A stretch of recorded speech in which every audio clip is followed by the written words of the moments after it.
Hi, I'm Pastor Richard Stadler, and I'm here again with Ann Carter and her son, Father Carter. and We're here to discuss the readings for Easter. And the first reading is from Isaiah chapter 25, verses 6 to 9. And the second reading is Paul's great resurrection chapter, a portion of it, in 1 Corinthians 15, verses 1 to 11. And then the account of the resurrection as recorded in Mark chapter 16, verses 1 to 8. Why does this passage in Isaiah make such an appropriate Old Testament reading for Easter? Do you have some impressions on that, either one of you? What stands out immediately to me, of course, is this verse 8. He will swallow up death forever. And what is the resurrection but the demonstration of God's victory over death in Jesus Christ? And we always kind of struggle, Ann and I have always struggled to try to find a theme that connects the readings. But to me, that's the theme that's given in Isaiah that can actually tie all three readings together on Easter. Death is swallowed up, and God is the one who's done it. And it's such a celebrative portion of Scripture that it fits the whole idea that Easter is a celebration, and that every Sunday service is a re-celebration of Easter, and that's why even during Lent, the Sundays aren't counted as part of Lent. They are standalone; they're not part of the 40 days of the Lenten season. So it's just a wonderful kickoff verse for us to hear as we prepare to hear the other two readings. And what a celebration it is. A feast of rich food, well-aged wines, food filled with marrow, well-aged wine strained clear. We're not even drinking the bad stuff. We're drinking the top shelf stuff. We're having a party, and it's a quality party. Right. Because a quality thing has happened to us. And the neat thing in verse 9, too, is that God is identified as the author of salvation. And so that's exactly what Easter is revealing to us, is by the resurrection of Jesus, our salvation is now fixed and secure. I like this repetition phrase, "Lo, this is our God. Yeah. This is the Lord." I mean, if you want any demonstration who God truly is, you see God at work in the resurrection. Exactly. That's the true nature, the true character of the God we worship. Now, if you turn to the second reading, the epistle reading in 1 Corinthians 15, there you see Paul really hammering away at the reality of the resurrection of Jesus, but also the significance of his resurrection for us. I think that this is not, especially for us, reading this today, 21st century, with skeptical eyes. I think it's very important how the skepticism that lots of folks express about especially something like the resurrection was also present in the first century, which is why we get this litany of all the folks who bore witness to Jesus resurrected. Well, especially in Corinth, when we have the first preaching of Paul in Corinth, and he tries to identify the unknown God. When he gets to Anastasis, the resurrection, that's when everybody just shuts him off and says, enough of that.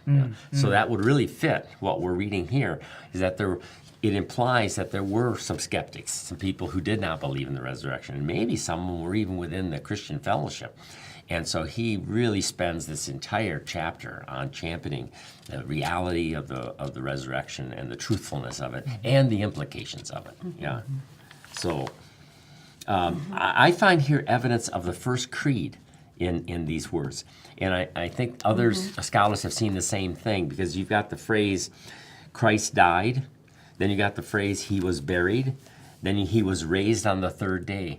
And those sound very similar to the Apostles' Creed.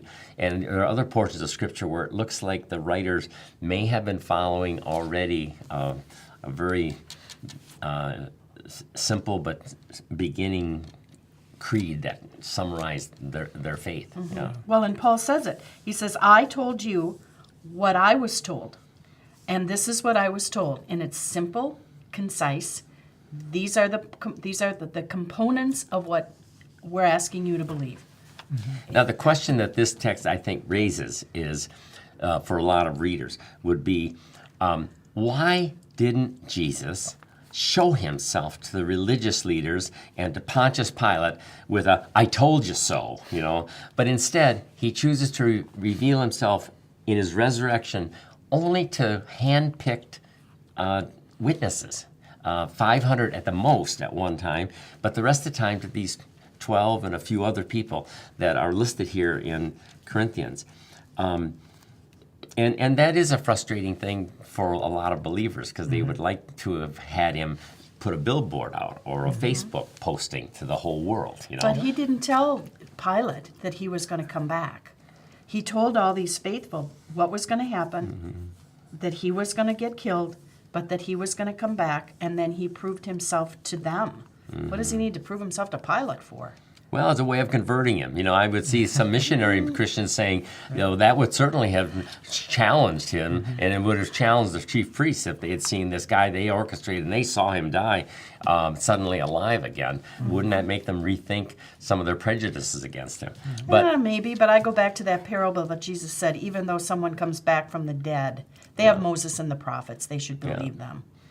And maybe it's just locked up in the wisdom of God that we'll never be able to understand a lot of things that God does.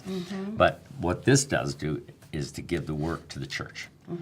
His church are now responsible for being witnesses and telling the world, what he has done.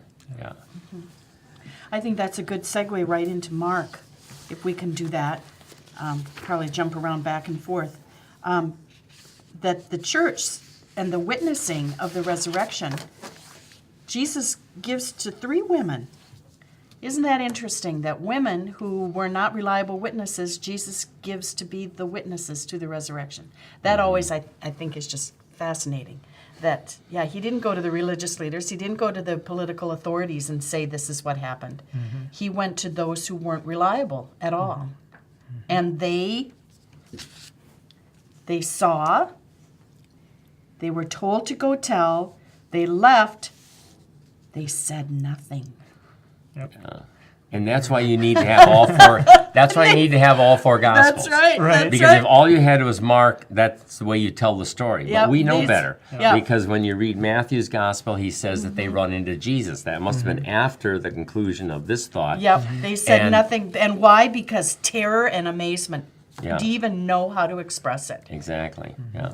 And so, thankfully, we've got the whole quadraphonic impact of the Gospels to show us the full story. But if this is what we read, and that's the only resurrection gospel we read, we're going to get the impression that nobody told anybody. But we just know better. We know that when they did tell the disciples, they were considered to be full of old wives' tales, according to Matthew's gospel. And so it's kind of interesting to see that which woman is significantly missing. I mean, Matthew says Mary Magdalene and the other Mary. Mark says Mary Magdalene, Mary the mother of James and Salome. Luke says Mary Magdalene, Joanna, and Mary the mother of James and other women. But which woman is significantly absent? His mother. His mother. And I think it's because of what we're told in the birth narrative. She kept all these things and pondered them in her heart. And I believe that was her lifestyle. And whenever she heard her son preach, which I assume she heard him preach a number of times, she remembered what he said.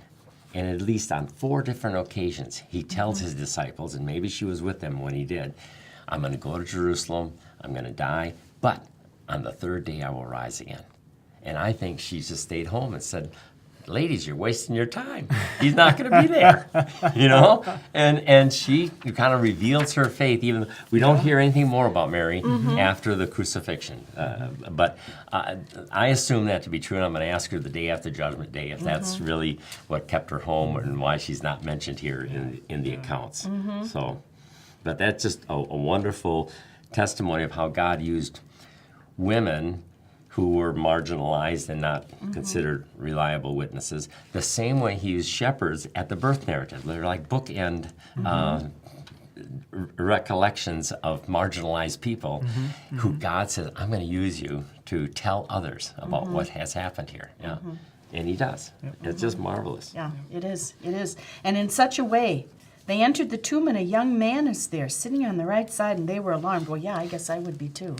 I'd be scared enough or in enough trepidation to go into the tomb because I'm still so grief-stricken.